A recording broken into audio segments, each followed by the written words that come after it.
Last week, President Biden gave his State of the Union address. And today, in New Idea Live, the podcast of the Ayn Rand Institute, I will be interviewing my colleague Ben Bayer, and we will focus in one aspect of Biden's speech, and this is his domestic policy. And I expect this to be a revealing episode, as Biden's economic policy indicate a lot about how he views the world. So Ben, first of all, let us ask a more general question. Why shall we even care about this address? It has more of a ceremonial character these days, and if we believe the viewership data, way fewer people watch it these days than compared to the past.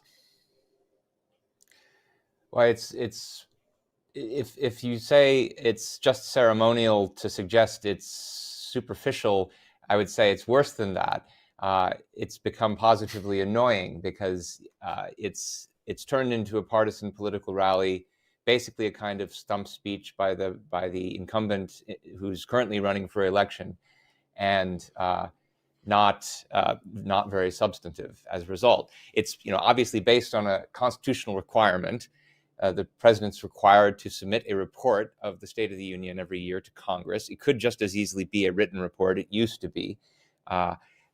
At the same time, as annoying as that political ceremony has now become, it does give us a window into the values of the leadership.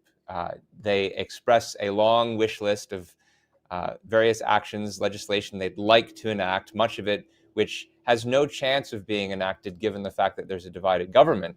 But because it tells us what they'd at least like to do, if they could, it gives us a window into what they would do if they had the power that they wanted.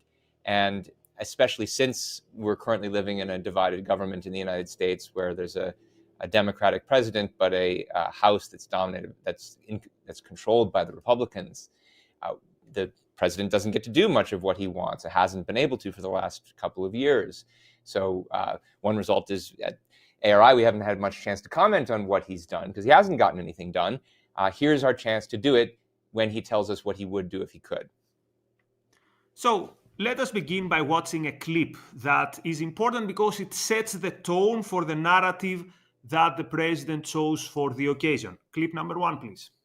I was proud to be the first president to stand on the picket line, and today, Dawn has a good job in her hometown, providing stability for her family and pride and dignity as well. Showing once again, Wall Street didn't build America. They're not bad guys. They didn't build it, though. The middle class built the country, and unions built the middle class. All right. So apparently there's a choice to be made here, Ben. On the one hand, Wall Street. On the other hand, the middle classes and the unions. And Biden made it clear which side he's on. Well, he's not only telling us which side he's on, he's also revealing something about his view of the source of economic value by saying that not just labor, but labor unions are responsible for building everything of value in a modern industrial civilization. Now, this is a common trope that you hear from politicians. Noteworthy here is that you see in the background, I don't know if people caught this, you see Mike Johnson, who's of course the Republican Speaker of the House, quietly nodding an affirmation to what Biden says. And this is something he does very rarely throughout the speech. He's usually grimacing or rolling his eyes. On this one, he's not. He's actually subtly affirming what Biden has just said. So it's a trope you hear on both the left and the right, that labor unions and labor is what built America. The other thing to say about it, though, is that this is a Marxist trope. So you might not be surprised that Biden is willing to affirm a Marxist trope. Maybe you should be a little more surprised that even Mike Johnson is doing it. Why is this a Marxist trope? Well, it's the idea that it's the sweat of the brow, physical labor that creates economic value. That's the traditional labor theory of economics, that the labor theory of value that was affirmed by Karl Marx. And it's a false theory. It's false that the sweat of the brow is where economic value comes from. It's true, of course, that nothing gets created in this world without somebody's physical labor, but it's necessary and not sufficient for the creation of value. You can't do anything of value with your muscles unless you know what you're doing, unless somebody knows how to build the product that needs to be built. So obviously that requires some kind of knowledge on the part of the laborer. But more importantly, if you look at the overall production process, it requires knowledge of people who made that laborer's job possible. That laborer might not have been able to put together the manufacturing line, or might not have known how to bring the product to market. This is something that required the scientific knowledge of the inventors, of the developers of the product, and even more importantly, in certain ways, the business knowledge that it took to figure out how to finance the building of the assembly line, finance the development process of the product, to find a market for the product. So this Marxist theory that both the Democrats and the Republicans pay lip service to is false. It's not labor, it's the mind that is the fundamental source of economic value. And what that means is that it's just not true that Wall Street has only some kind of derivative role in the building of an industrial civilization. Finance is a form of knowledge work. It's about identifying the projects in this country that are worth building, the companies that are worth investing because they think there's a product that people will pay for, that will deliver a profit, not only to the investors, but also, by the way, to the laborers. Without investment knowledge, no employment is created. There's not even any labor to speak of without that. And so this constant antipathy that Biden has for the role of the mind in production it's not just in this opening note, but you'll see it showing up indirectly in a lot of the other clips that we comment on. So remember this as we look through a number of his other proposals. So one big villain is Wall Street. What is the other villain that is fashionable to attack these days? Of course, Big Pharma. So let's proceed to clip number 2, please. Americans pay more for prescription drugs than anywhere in the world. It's wrong, and I'm ending it. We finally beat Big Pharma. Instead of paying $400 a month or thereabouts for insulin with diabetes, and it only costs $10 to make, they only get paid $35 a month now and still make a healthy profit. This year, Medicare is negotiating lower prices for some of the costliest drugs on the market to treat everything from heart disease to arthritis. It's now time to go further and give Medicare the power to negotiate lower prices for 500 different drugs over the next decade. Starting next year, the same law caps total prescription drug costs for seniors on Medicare at $2,000 a year, even for expensive cancer drugs that cost $10,000, $12,000, $15,000. Now I want to cap prescription drug costs at $2,000 a year for every. So Ben, what is happening here is that Biden is promising us a win-win deal. He says, look, drugs are expensive, so what I will do is I will make sure that drugs are cheaper, but at the same time, the pharmaceutical companies will continue to make a profit. So is it as good as he makes it sound? Well, I mean, I'll just say what I was going to say, which is that this is what I was asking people to look for, this kind of contempt for the mind as the source of economic values. And this is particularly pronounced when you're talking about a knowledge-intensive industry like the pharmaceutical companies. And I mean, it's true what he says, that Americans pay higher prices on average for prescription drugs in this country compared to other industrialized countries. I should mention, from what I've read, we actually pay lower prices for generic drugs. It's the patented drugs that offset that drive the average up. But there are reasons worth considering for why these patented drugs are so high in cost. It's true, as he avers, that once you've got a successful drug, successful both scientifically speaking and financially speaking, that the cost of production is low per unit. It's got what the economists call a low marginal cost of production.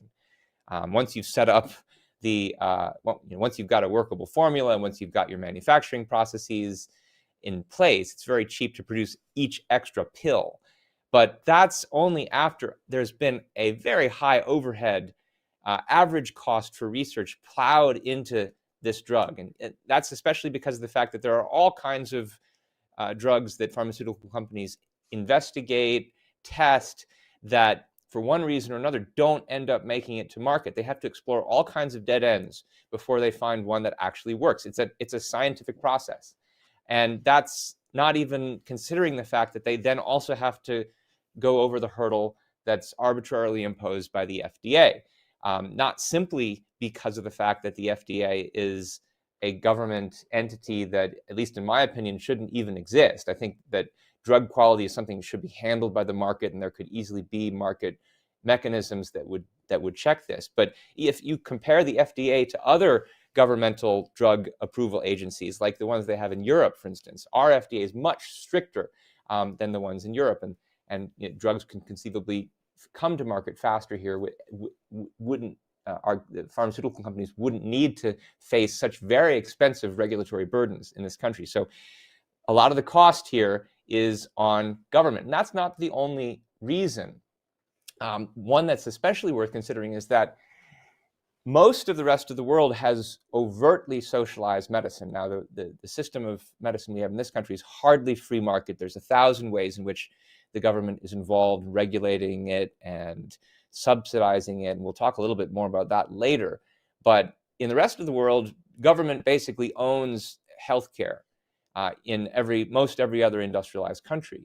And as a result of that, American pharmaceutical companies, when they try to sell their drugs to foreign countries, to customers in foreign countries, they have to go through governments to get them to these people. They have to negotiate with governments in just the way that Biden now wants to do with this country. And as a result, they're forced to sell these drugs at a much lower price than they would ordinarily sell them for, at an artificially lower price compared to what the market would give you.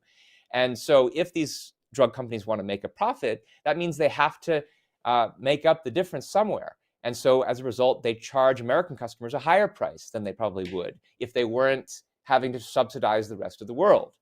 And when you consider the fact that a huge percentage of pharmaceutical innovation in the world comes from American companies, it raises the question, what happens when the profit margins dry up in the US? What happens when, in effect, Atlas shrugs for the rest of the world and we're not able to subsidize the rest of the world anymore? What will happen to healthcare in the rest of the world? Biden seems to think that drugs are something we just pick off the tree through brute force.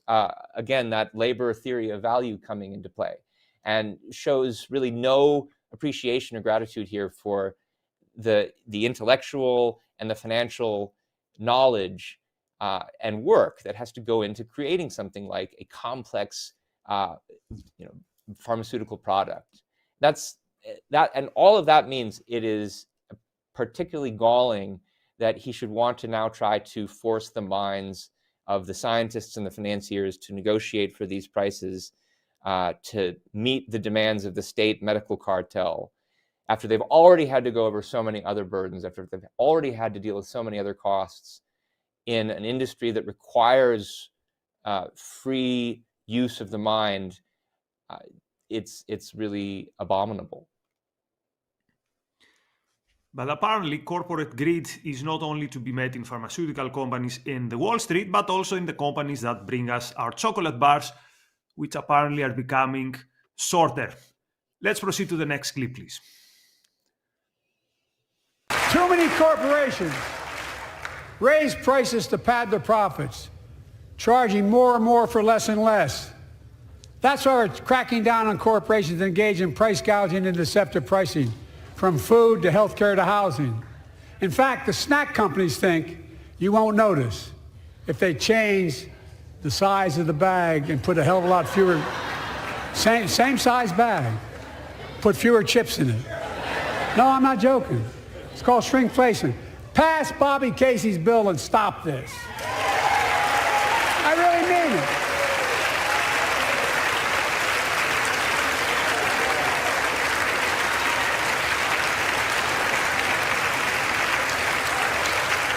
The probably all saw that commercial on Snickers bars. You get charged the same amount, and you got about, I don't know, 10% fewer Snickers in it. Look, I'm also getting rid of junk fees. Those hidden fees at the end of your bill that are there without your knowledge. My administration announced we're cutting credit card late fees from $32 to $8.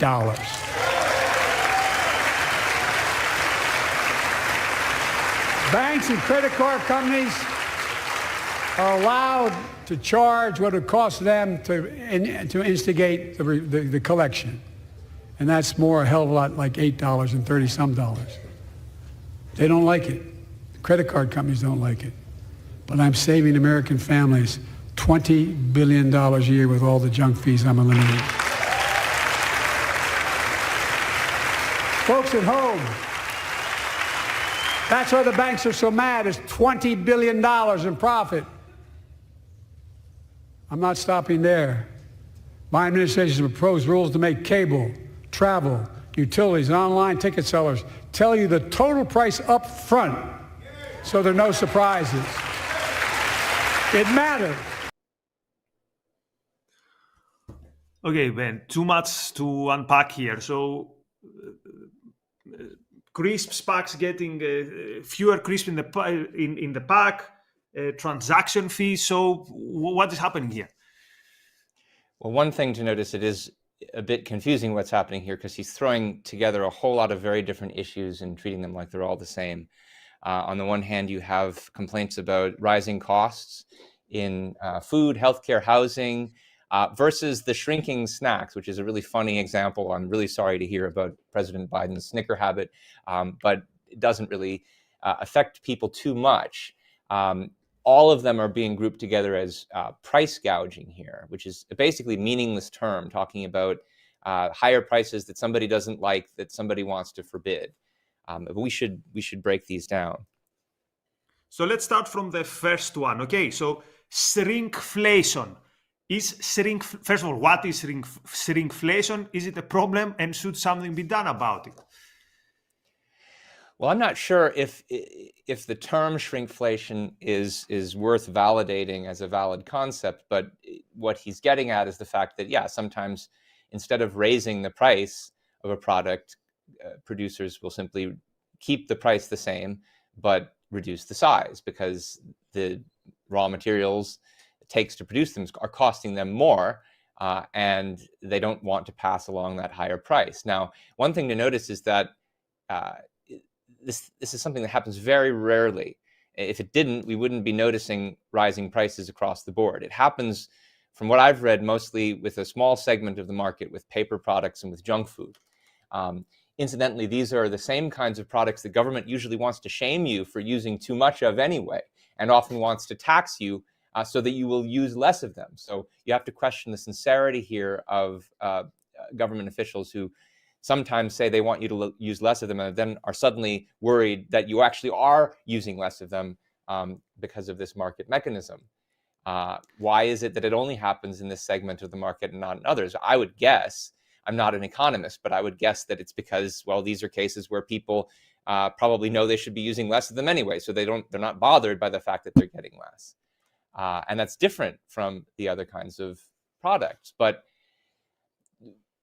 what complaining about this phenomenon has the effect of doing is it's an attempt to distract the public from the underlying cause of the rising prices for producers, the reason that they're having to either raise the price or shrink the amount that they provide, and that's the statist economics. And the statist economics that is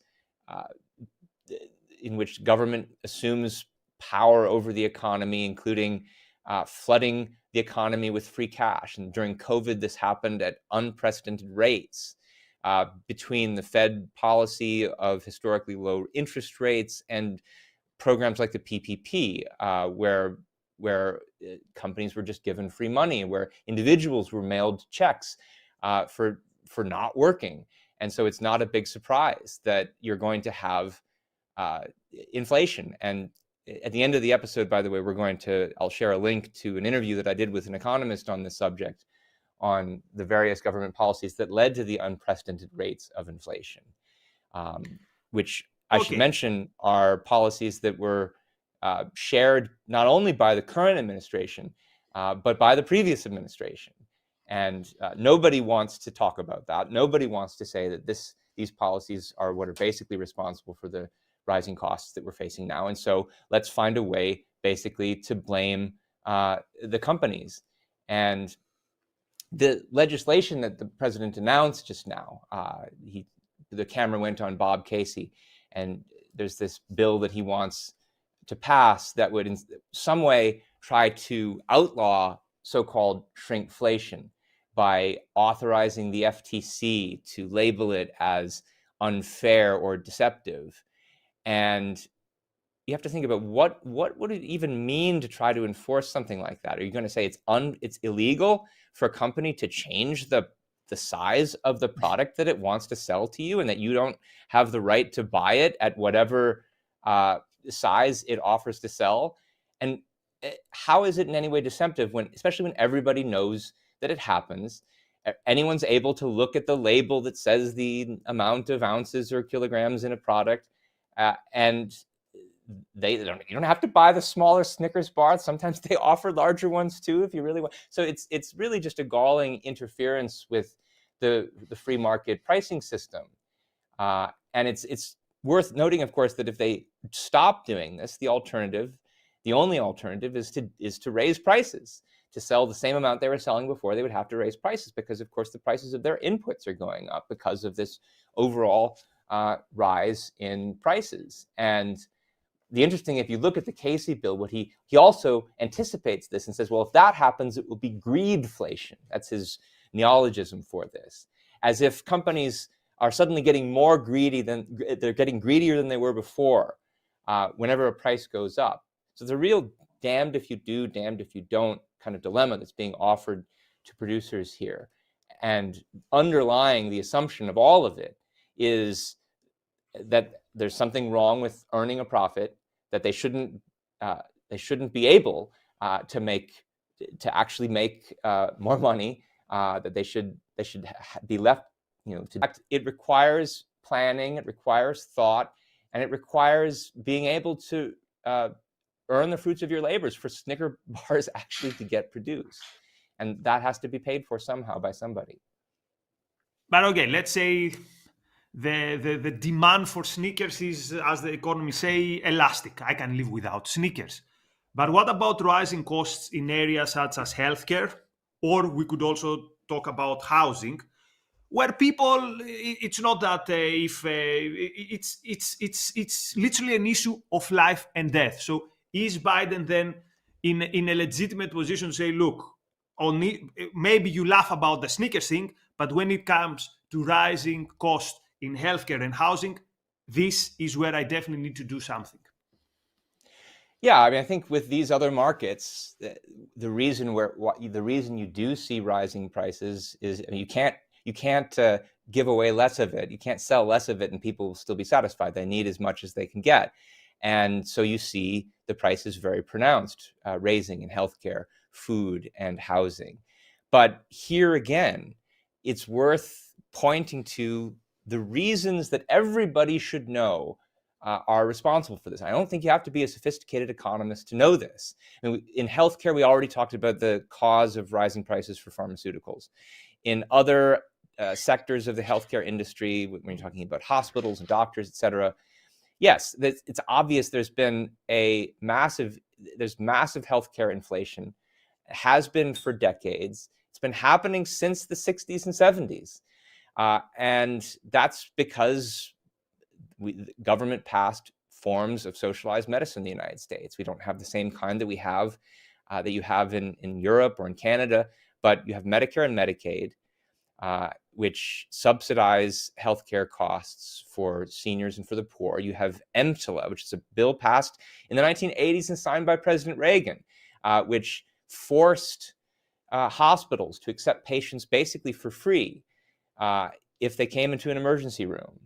And somebody has to pay for that. What you get because of all of these policies is you get an artificial increase in demand, either through subsidy or through mandate.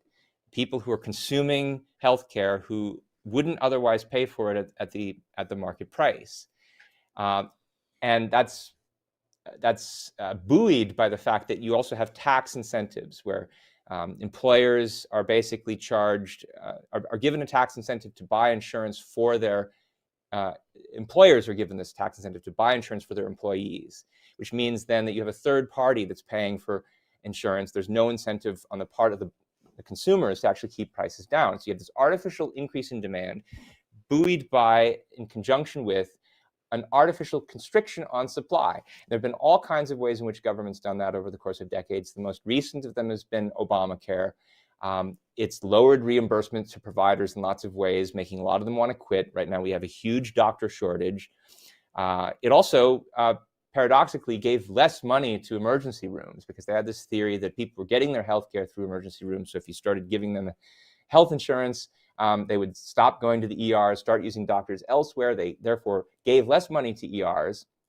That's part of the reason we saw the crises during COVID that we did, with ERs not being able to handle the influx of patients. And so what happens when you have artificially increased demand coupled with artificial restrictions on supply? You obviously are going to have, it's economics 101, the prices will go up.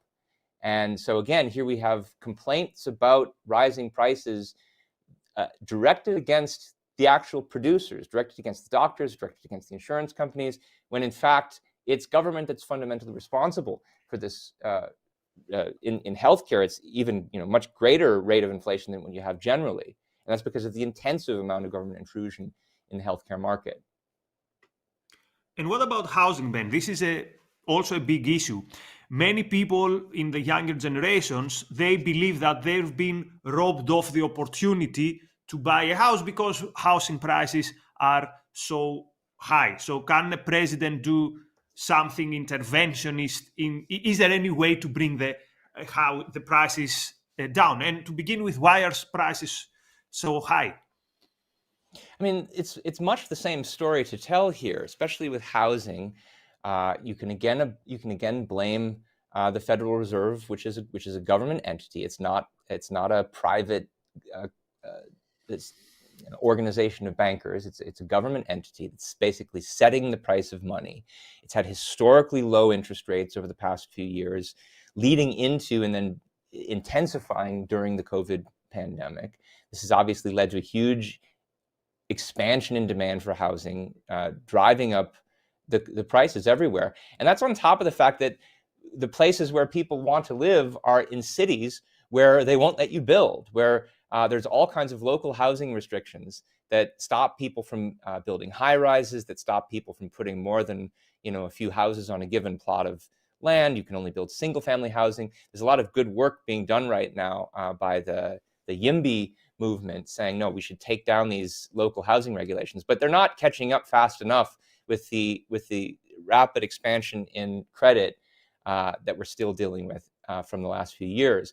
Biden's only solution here is, and we didn't play this part of the speech, is let's use antitrust law against landlords for charging rent that is too high, which is laughable because if there's a monopoly that they have on housing, it's only because, and they don't, but if you thought that they did, it would only be because, well, it's so hard for anyone to build new housing in these cities that, well, the last people left standing are in control of what's there. But even that's dramatic oversimplification and false and unjust on many levels. I mean, it's as if landlords have no losses to make up for after COVID. Does anybody remember how there were rent moratoria in many states where they weren't allowed to even charge rent after people stopped paying during the pandemic? And the same thing's true about healthcare. If prices are going up now, I mean, they've been going up over decades, but if there's suddenly more price rises happening, does anybody remember how there were lockdowns that stopped patients from seeing doctors? I mean, this caused massive losses in the healthcare industry, which is paradoxical because you'd think, oh, there's a pandemic happening and hospitals are being crammed with patients. Well, only COVID patients. In many cases, they're not even able to charge for these. They make their money through other services. They're not allowed to provide these other services. Is it any wonder that they have losses that they're trying to make up right now? So no appreciation here for that fact. But more broadly, no appreciation for the fact that, again, all of the services that we're talking about are ones that require not just effort, not just the sweat of the brow, but the work of the mind to be able to plan for the future. Work that they are not allowed to do, or that is made more difficult, if not impossible, by the kind of restrictions we're now talking about. Doctors are not born with medical knowledge, knowing how to take care of people. Housing stock doesn't maintain itself without any kind of thought. And it's all being proposed here, again, as though none of the providers of services here, doctors or landlords, have any right to the pursuit of their happiness, as though they don't have the right, therefore, to make the most they can on a free market, especially when they've been encumbered with so many obstacles over the last few years. Suddenly they get the chance to make up a little bit of what they lost, and they're batted down again by people like Biden. And one last point that I want to address. What about the issue of the so-called junk fee? So I make a bank transaction to you, and I send you, let's say, $100, and then at the end, my bank says, oops, also you need to give me a particular amount. Biden presents junk fees as if they are something like a scam, as if this is a cost that is more than what you bargain. Has he got a claim here? I mean, I think this is something very similar to the so-called shrinkflation phenomenon. You're only stating part of the price up front, and that's in a way there to distract from the fact that the price is higher. But, well, why is the price higher? I mean, we've talked about that already, but there's more to it than that. In this case, I think part of the reason this phenomenon gets started is because of things like sales taxes. So government puts a sales tax on every single consumer product you could buy. And if you're a producer and you're forced to pay this tax, why would you want to include it in the price? Why should you include it in the price? You're not the one who's benefiting from that. So, I mean, it makes sense to me, at least, that producers would want to say, here's our price and here's what the tax is, and separate those so that the consumer knows how much they're actually giving to the producer and how much is going to the government. Well, once that happens, it's then very easy for producers to start to add extra fees where they would otherwise show the tax. And you can, debate about how nice of that it is for them to do. But sometimes it's actually useful because there are extra fees that you could opt out of. Like if you're talking about the fees for baggage when you're flying on an airline, I mean, you could actually cancel that fee if you don't bring a bag. It's not always like that. But what's important is that everybody knows that this is done. It's annoying, but you know that when you search for an airline ticket on a website, that you're quoted a price and there's going to be a bunch of fees after that. And if you really are surprised by the new price, you can go back and you can search for another one and see what the other price is going to be. So at worst, it's annoying, but it's not any kind of deception on the part of the producer. It's not coercive. And if there's anything annoying about it, I think that annoyance comes from the fact that taxes are added to begin with that start this whole phenomenon. Now, the credit card late fees are very different phenomenon here. This is not any kind of hidden cost. Everybody knows that if you don't make a payment, you're going to have to pay for it. You're going to have to pay some kind of fine. And it's important to remember that this is part of how credit card companies provide their service to us. This is part of how they make money. For those of us who just pay off our balance every month or whatever, we're getting a service for basically free. And it is a service. It's not like the credit card company is just letting me use my own money. No, they're letting me use money that I don't have that I'm going to pay back later. That is a service. That is value they are adding. And it's not just the borrowing of money. It's the making it possible for you to engage in effortless transactions all over the world, instantaneously with all kinds of electronic interactions. That is a service that isn't free for anyone to provide for you. It has to be paid for. And they have to assemble all kinds of capital and complicated transaction systems to make this possible. So they have to pay for it somehow, and they need to make a profit, and they should be able to make a profit. And those of us who are basically free riding off of this by paying off our balance, this is how it gets paid for, this and through other kinds of fees. And if if somebody isn't paying those kinds of fees, the service isn't profitable, we don't get to actually use this service. And incidentally, it's not like the people who are late in their payments bear no responsibility. They knew they had a payment due. Why did they miss it? Why did they spend the money that they didn't have? That's something that is not the fault of the credit card company. It's the fault of the payment of the person who's using the credit card. And it's worth noting, Nikos, that there's been previous legislation that tried to cap fees on credit cards. Not necessarily the late fees, but other kinds of fees like transaction fees, the fees that merchants pay to the credit card company in order to be able to use their service. There was something, I think in 2012 or 11 that did this. It was the Durbin Amendment. And when it was passed, what happened? Well, the cost of providing free checking accounts, well, they weren't free anymore. The cost of providing checking accounts went up. And so people who had free checking accounts lost them or had to start paying fees.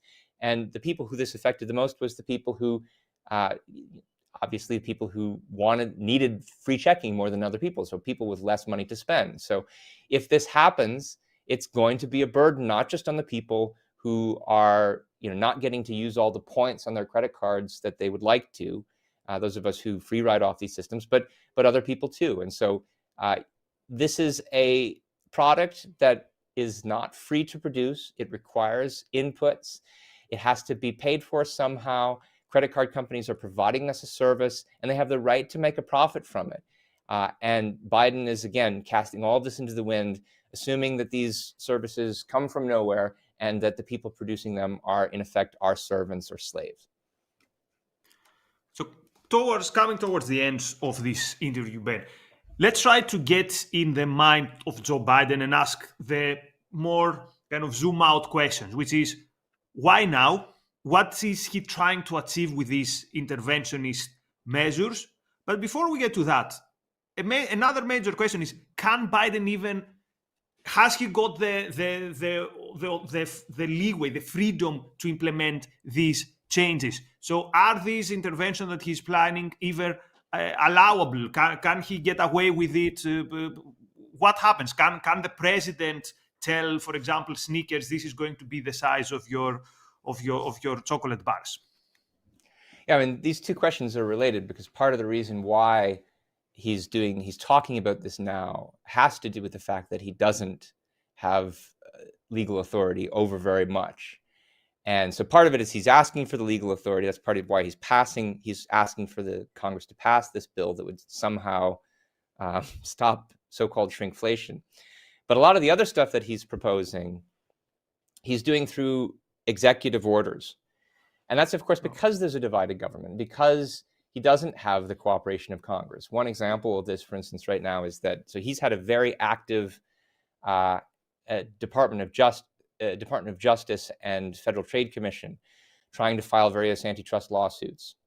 But Congress has not given him new funding to fund these lawsuits. The government has previously been, whenever there's a merger, for instance, companies are supposed to pay a fee to file to the FTC to get permission to merge. And sometimes those mergers are not even accepted or allowed, as just happened recently with the proposed airline merger between JetBlue and Spirit. And nonetheless, they had to pay a fee to not get that permission. And when those fees, typically the FTC had taken those fees and used it to fund their own lawsuits. So basically making these companies pay for their own persecutors. But Congress, there was a law that was changed. Congress said, you're not allowed to fund yourself that way. The money has to go back into general federal revenue. And so now the antitrust division doesn't have as much money, and so they can't do the lawsuits. So they have to find other ways of squeezing producers, and through these kind of minuscule actions that will threaten lawsuits, even if not actually enact them. I mean, there's not a lot of ways in which price control can actually be done directly by force of law. There's only a small number of segments of the market where government has direct authority over prices. Most of the kinds of prices that Biden is talking about here are not those segments. And so, I mean, I think it's actually meaningful that he's calling it a strike force. This is not our language for it. We put this in the title. This is not our language for it. This is from the fact sheet that the Biden administration released, saying we are assembling a strike force, a coalition of different agencies at the FTC and the DOJ and other alphabet soup agencies, where basically we are going to use threats of lawsuits and against various parties. Unpredictable, non-objective, completely arbitrary threats. And if you look up strike force in a dictionary, it's a military force equipped and organized for sudden attack. And it's quite precise, I think, actually, for what Biden is talking about here. He wants to rule by fear. There's not actually a rule of law here. There's no law that's yet on the books that's going to permit him to do these things. But he leaves these companies guessing. Will I be next?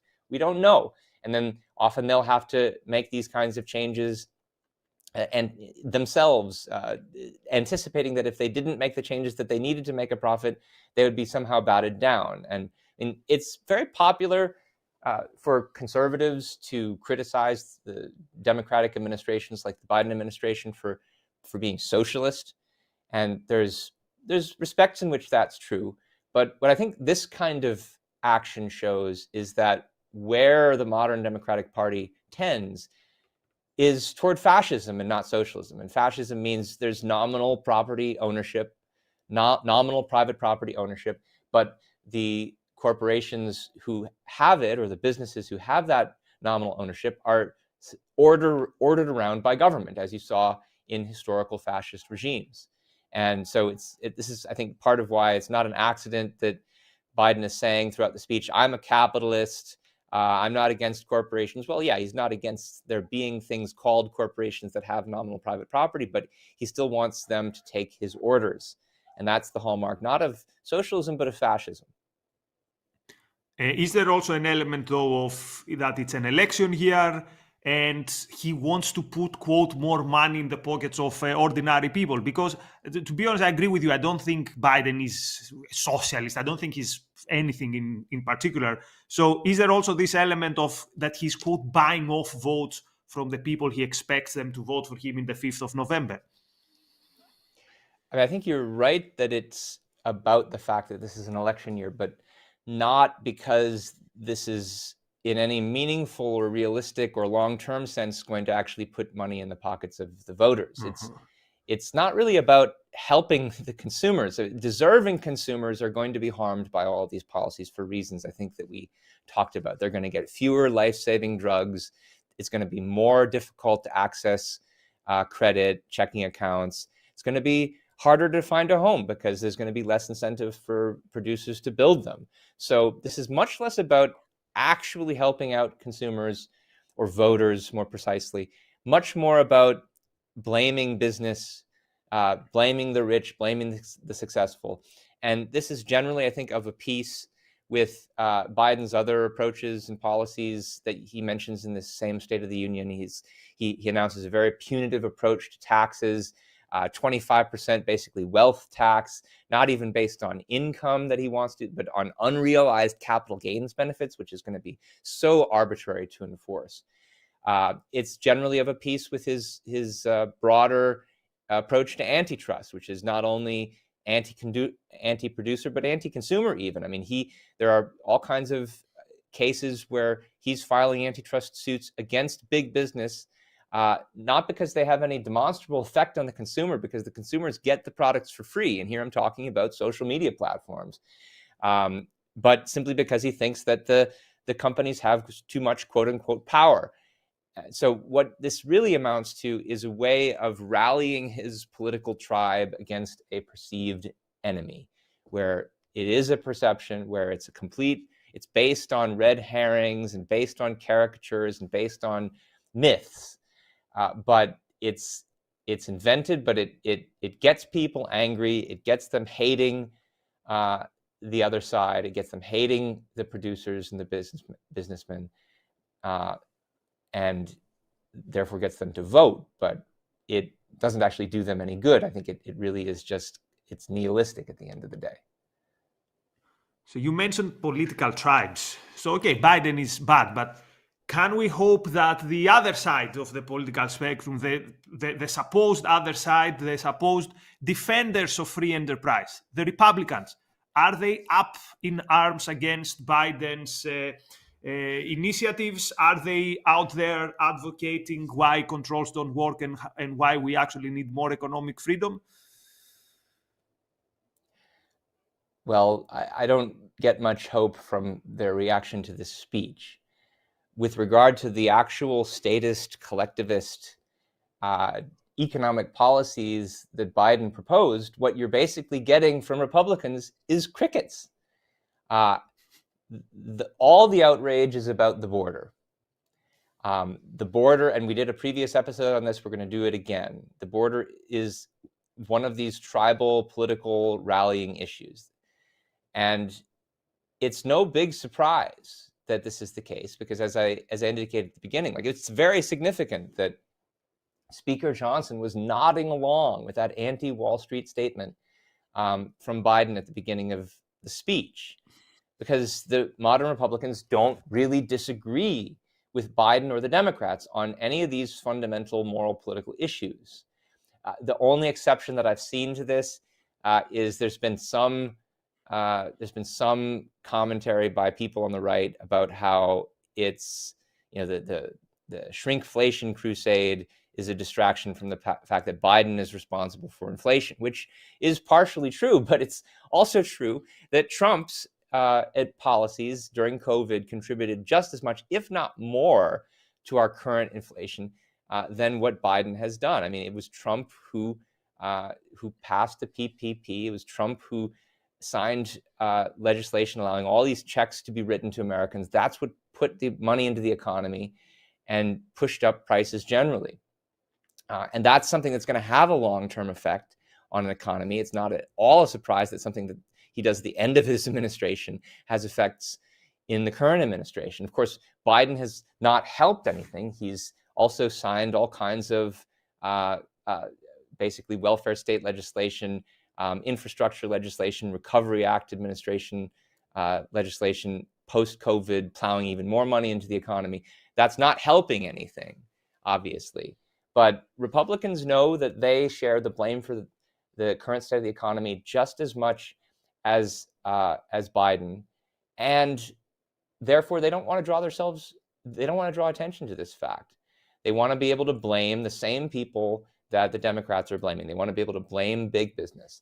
And you see generally the same anti-business populist attitude arising on the right. You see it from Trump. You see it from his successors, people like Josh Hawley. They don't differ in principle at all from the Democrats. They concede the premises and the justifiability of all of Biden's worst policies. And so all they're left to fight with at the end is the border, is about the border controversy. That's why it's become a tribal rallying issue, is that it's the only thing they think that they have the courage, or audacity is a better word for it, to want to pick a fight with Biden over. And note, by the way, that Biden doesn't actually have all that different of a policy stance from them. And this is evident from the legislation that he wanted to pass to do basically the same things at the border that the Republicans wanted to. And so it amounts to narcissism of small differences, which is exactly what you get when you have tribal political battles going on. So if you're looking for salvation from the Republicans versus Biden's statist collectivist economic policies versus his Marxist premises about economics and morality, don't look to the Republicans for an alternative. Ben, you watched the long Biden speech so that we didn't have to. Thank you for that. But let's see also some further possible sources that we can follow regarding getting a better understanding on the topic. So you mentioned an interview you did with, and we'll see it also on the screen, our further resources. Here it is. So, an interview with Rob Tarr, understanding the roots of the new inflation, but also you can see a previous episode with Ben and Onkar on the pure hatred of the new antitrust. This is on antitrust legislation, something that Biden also mentioned in his State of the Union address. Any other resources that our audience can follow? Egalitarianism and Inflation is an essay by Ayn Rand from 1974, where again she talks about what is behind this, what is actually behind inflation and the statist responses to inflation. Now, in terms of future episodes and things that you want us to cover, you can send us your questions about specifically questions about objectivist philosophy. Every 2 weeks, there's a Q&A episode when someone from the team of the Ayn Rand Institute Intellectuals deals with the questions that you send. You can send the questions at experts@aynrand.org, experts@aynrand.org. But also you can send us more general questions or suggestions for future episodes. And this, we have the newideal@aynrand.org email, newideal@aynrand.org email. Remember, your support is always appreciated. Your support could be liking this video, sharing it, starting a discussion in the comments. It's all very much appreciated. Ben, thank you very much. Many thanks to our viewers. See you next week.